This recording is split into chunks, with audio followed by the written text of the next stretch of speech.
আপনি কেন মিথ্যে কথা বলছেন? আমার মা চুরি করতে পারে না। সোনার কথা শুনে চমকে ওঠে কুন্তলা।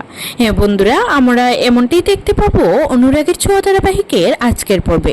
সোনা সূর্যকে জড়িয়ে ধরে বলে, মা সবকিছু এলোমেলো করে দিচ্ছে বাবা, তুমি বলো এরপরে আমি কি করে এখানে থাকবো?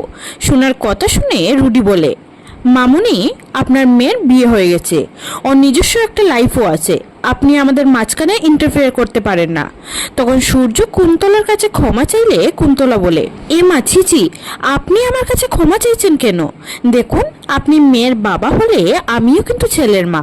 আসলে কি বলুন তো, আমাদের অভ্যাস নেই। আর যদি আমি দীপার মতো একটা ঘটনা ঘটিয়ে ফেলি তাহলে কিন্তু আমার হাজবেন্ড আমাকে ছেড়ে কথা বলবেন না।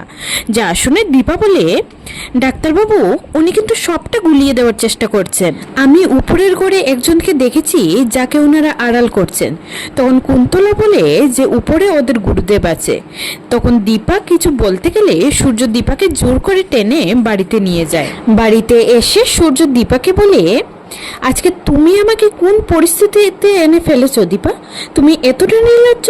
আজকে তোমার জন্য আমাকে এত বড় কথা শুনতে হয়েছে। আমি একজন চোরের হাজবেন্ড? ছি দীপা, ছি। তোমার টাকায় খাই বলে তোমরা আমাকে অমান্য করে চলো।